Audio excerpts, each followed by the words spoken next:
This episode is brought to you by Pepsi Wild Cherry. Pepsi Wild Cherry is bursting with delicious cherry flavor and a sweet, crisp taste that gives you more to go wild for.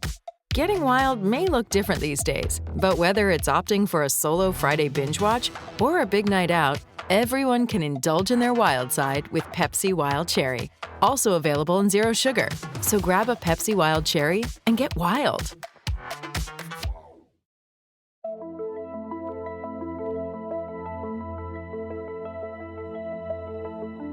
When we climb into our cars, we feel safe and protected by the technology. Many of us take it for granted that our vehicles will get us from point A to point B and back home again safely. But that was rarely the case for astronauts piloting the space shuttle. It made a total of 135 manned space flights from 1980 to 2011. 2 of these ended in disaster: the Challenger in 1986 and the Columbia in 2003. Both resulted in the deaths of all 7 crew members. One expert, Matthew H. Hirsch, raises serious ethical questions about the engineering choices people made due to political and economic pressures. The more I studied the space shuttle, the more I realized that engineers were actually never really complacent and that they never really thought the space shuttle was safe. They were never really lulled into a false sense of security or satisfaction. They just had a very different understanding and estimation of risk. And the more I studied the space shuttle, the more I realized that it actually wasn't a maintenance failure, that its loss was not due to what Vaughn described as the normalization of deviance, that it was not due to an organizational dysfunction within NASA, but rather to design decisions that were made very early in the program that traded safety for expediency, with the expectation that the space shuttle would never actually fly long enough to actually fail. Although the expectation among engineers was that if it did fly for as long as it actually did, there would be probably between 1 and 3 catastrophic failures of the vehicle and loss of crew, which is exactly what happened. Matthew H. Hirsch is an associate professor of the history of science at Harvard University and author of the book Dark Star: A New History of the Space Shuttle. He believes that the Nixon administration initiated the space shuttle program for 2 reasons. The first was to deploy spy satellites into space, and the second was a political maneuver to bolster the president's re-election strategy. Nixon was aware of the increasing sensitivity of the public to environmental matters and concerns about social justice, that he could somehow spin the space shuttle into a vehicle that would solve the ecological crisis, and even said that as much, and even the problems of race in America, which is really quite fascinating.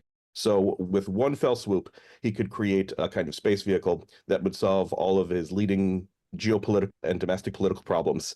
And when NASA came up with a device that they thought would be a suitable vehicle to do this, it cost $12 billion. And Nixon's cabinet said, well, that's great, but do it for 6.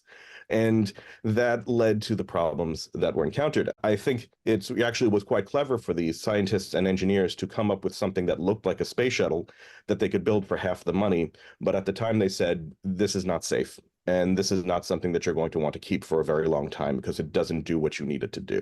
The idea for a space airplane that would have wings and a cockpit for aviators had been floating around scientific circles since the 1920s.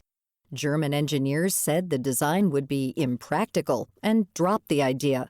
And yet, the fantasy continued to reemerge. Finally, technological advancements in the 1960s made the design plausible. But the pitch associated with it is that this vehicle would also be completely reusable. You wouldn't have to throw away rockets each time you tried to launch people or stuff into space. It would land on a runway, which means you could dispense with the naval armada that was necessary to recover space vehicles after they returned to Earth. And that combining these factors, one would create economies of scale that would make it very cheap to launch people and cargo into space and usher in a kind of golden age of space exploration. In order to meet budget restrictions, safety concerns were not a priority. Hirsch says that for years, commentators blamed NASA for these deficiencies, but he says it wasn't NASA's fault. There was an argument that NASA became ultimately a dysfunctional organizational culture that didn't have the ability to manage programs safely. And I think that NASA has probably been beaten up about this more than it should. It has a very, very difficult job, and what it's trying to do is nearly impossible. And I think it's probably as effective as any organization in history in managing really complex technical problems. It was given an impossible task because the space shuttle that was approved in 1972 was a cut rate budget model that cut all kinds of corners in order to give the major constituencies what they wanted. And that was chiefly to give the Air Force a vehicle that was large enough to launch very sensitive national security payloads and to continue American civilian human spaceflight to satisfy the concern of Nixon's cabinet. Engineers and astronauts knew from the get-go that the space shuttle wasn't safe and grew frustrated when politicians equated its safety to commercial airline travel. This is dangerous work that the astronauts understood, and they hoped that their skill and that their knowledge of the system would help save their lives. But they also knew that they were flying a vehicle that was not very good and that there was very little they could do about that. And they were upset. They were not happy about it. Many astronauts from the 1960s who worked on the space shuttle program actually made public statements to the effect that this is not a safe vehicle and people should not be flying it. And behind the scenes, there were a number of astronauts who were quite clear about their concerns, particularly Sally Ride, about the safety of the vehicle. Largely it was political pressure that kept the space shuttle flying long past the point at which it should have been retired and replaced with something better. Hirsch says one of the ironies of building a spaceship that looks like an airplane is that wings don't perform any function in space. They're literally dead weight, and not only that, but they can create significant problems for you from reentry heating when you're trying to return to Earth and other phases of the trip. It's just a large area that can be punctured, that can be broken, that can't generate any lift because there's no air in space. And so engineers who've said, why bother building a space vehicle with a large structure attached to it that is only useful during perhaps 1% of the space vehicle's operating life, when really what we should do is imagine an entirely different kind of vehicle that just works in space well and safely. And capsules kind of are a compromise between these two particular ideas, and they have some ability to fly in the atmosphere, but they're also very good in space, and we know how to make them very well, and we can make them very, very safe. And that's why all of the leading space companies, both public and private entities, are basically working with some form of a capsule type system. And even today, there are people asking, is space exploration really necessary? Each shuttle deployment costs billions of dollars. We have so many problems right here on Earth. War, poverty, hunger. Why not spend money on solving these issues rather than sending people into space?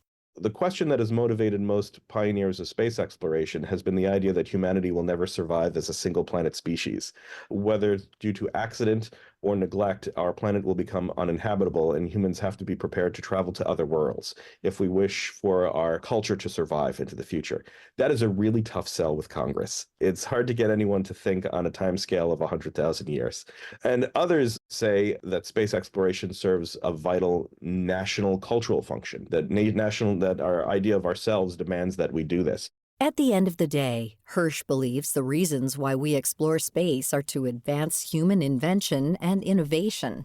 9 out of every $10 that gets appropriated to NASA gets spent on American universities and corporations. The space program is spending money on Americans to invent things and technologies that are useful. It's because of the space program that we have computers.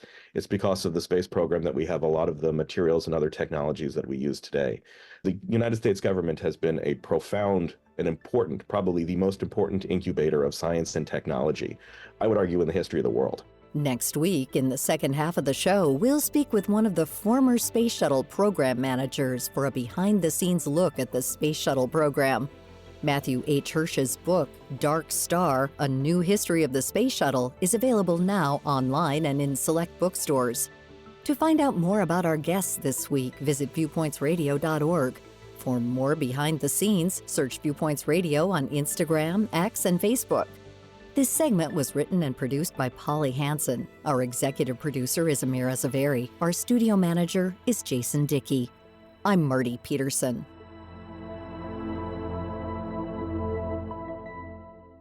Hey, it's your girl Lonnie Love, and this segment is brought to you by Metamucil. Are you ready to take charge of your digestive health? I know I am. That's why I'm teaming up with Metamucil for the 2-week challenge. Metamucil's 4-in-1 fiber helps promote regularity. Unlike many fibers, Metamucil's psyllium fiber gels to trap and remove waste from your digestive system, helping you feel lighter and more energetic after just 2 weeks. Try the Metamucil 2-week challenge today. Learn more at metamucil.com. These statements have not been evaluated by the Food and Drug Administration. This product is not intended to diagnose, treat, cure, or prevent any disease. Coming up next week. Bessie was getting press, but it was only from the black press. White press was not interested in Bessie at first. Meet the first female pilot you've likely never heard of. Then, the space shuttle was always an experimental vehicle. And those of us that worked in the shuttle program were well aware of the fact that there were certain risks involved in every flight. The risks and rewards of the flawed space shuttle program. I'm Marty Peterson. and I'm Gary Price. These stories in depth on your public affairs magazine, Viewpoints.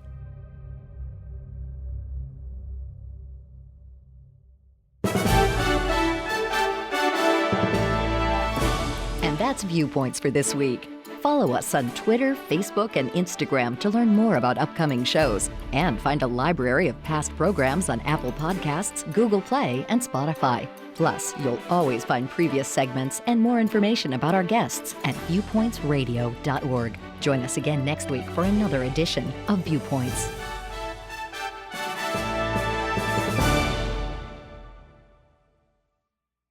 My brother-in-law died suddenly, and now my sister and her kids have to sell their home. That's why I told my husband we could not put off getting life insurance any longer. An agent offered us a 10-year, $500,000 policy for nearly $50 a month. Then we called SelectQuote. SelectQuote found us identical coverage for only $19 a month, a savings of $369 a year. Whether you need a $500,000 policy or a $5 million policy, SelectQuote could save you more than 50% on term life insurance. For your free quote, go to SelectQuote.com. SelectQuote.com. That's SelectQuote.com. SelectQuote. We shop, you save. Full details on example policies at SelectQuote.com/commercials.